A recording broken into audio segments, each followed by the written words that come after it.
Jordan utilized a federal government guaranteed home loan to buy this house at an amazing price. Now he's going to renovate it in order to realize thousands of dollars in sweat equity. By his projections, he ought to make about $38,000 in sweat equity just by renovating this house he purchased at an amazing price utilizing a federal government guaranteed home loan. Stay tuned, let's see how he does. This is Paul Rosales with RE/MAX Realty Professionals and host of TV's The Home Show on KCTU. And now we're getting ready to go down into the basement and talk a little bit about the renovations and improvement that Jordan is going to want to make down there. So why don't we head on down and see what's going on with the basement.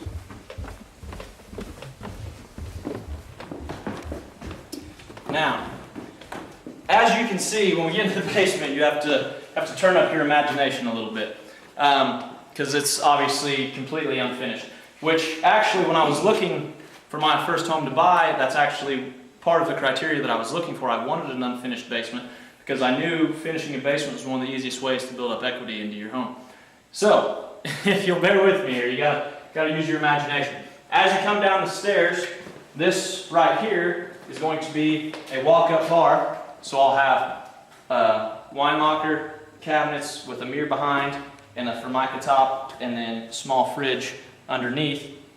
And then as you come this way, this wall will be obviously finished. I'm thinking TV right over here, couch, love seat, and then right here, this is actually a fireplace insert, but I don't really want the hassle of dealing with the fireplace. So what I'm going to do here is I'm going to put a pair of bifold doors in here, and I'm going to have storage space on this side, and I'm actually going to have my pool sticks and everything right here hanging inside the closet for the pool table, which is going to be going right back here.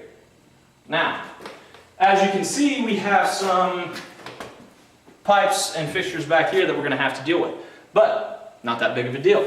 Already thought ahead. So I'm going to frame this in, and I'm going to build a countertop roughly around it. Obviously, I'll have a door here so I can turn off all my valves. But I'm going to build a small countertop, and I'm going to put bar stools to slide in there, so when you're playing pool, you have somewhere to sit. Okay? Now, as we come over here, we have limited storage space in the basement because it is a somewhat smaller house. So I'm actually going to put a door in right here under the stairs so that we have some storage space under the steps and back here.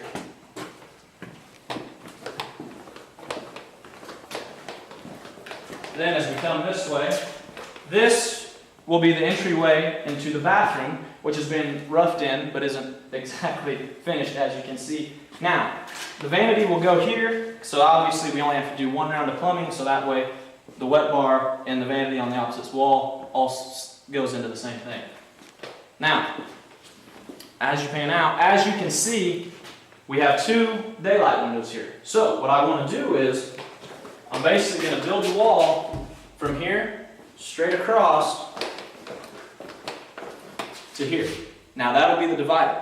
Now it depends how deep my bathroom is, but however deep my bathroom comes, I'll run a wall straight across so that each bedroom that I'm going to put in down here is going to be very good size and will have plenty of room for a good sized closet as well. Then the remaining space here will just be extra storage. One of the important things that he's focusing on these windows is that in the Wichita MLS, in order for you to be able to classify as an extra bedroom, in a basement especially, you have to have egress windows, and that's what that offers for safety reasons. And you also have to have closets, which obviously he's going to install in each room. He's essentially going to take this from one bedroom home and turn it into at least a 3-bedroom home by the time he's done. Yep. That should offer quite a bit of extra equity that he's looking for, actually from the time that we began the search for the house. Do you have anything else to add there, Jordan? No, I mean, as Paul was saying, I mean, equity was really what I was looking for almost immediately. That's why part of my criteria was I wanted an unfinished basement, because I knew that you could tack on a lot of equity almost immediately by finishing it. And with myself, if I'm going to be finishing it by myself, so a lot of those labor costs aren't going to be there, so I'm going to be able to save even more money. I'm hoping this was a $91,000 home that I bought, and I'm hoping with all the improvements that I'm going to make on it, I think it should be anywhere from 140 to 150, hopefully. Right. Well, based on the comps that we ran, and one of the important things that you should expect from your realtor when you're getting into investment properties like he's doing, he's going to live here, but eventually it will turn into an investment property. If you're wanting to get that kind of equity, what your realtor needs to do for you is run comps, and that's exactly what we did. When we first walked in the house, we thought it was immediately a no-brainer. Just to make sure, we wanted to be able to project in the future what this house should be worth with the improvements that he's making. When you take a house like this and you expand it as far as the finish, the way that he's planning to do it, to give you an example, I just sold a house almost identical to this without a finished basement for $130,000 in completely incredible condition, which is what the upstairs is going to be like. Once you put the basement in here, you're probably looking somewhere around $15,000 extra over what that house had sold for. And that's what a good realtor should be able to do, is be able to present comps to you before you make your purchase, just like a realtor should be able to present comps to you when you're getting ready to sell a house, because you'll obviously want to know what the market is going to bear for that property. I think that kind of wraps up this segment. I think what we're going to do in the next one is we're going to do a real brief overview of what Jordan's wanting to do with the house, and that'll be it for today. Thank you.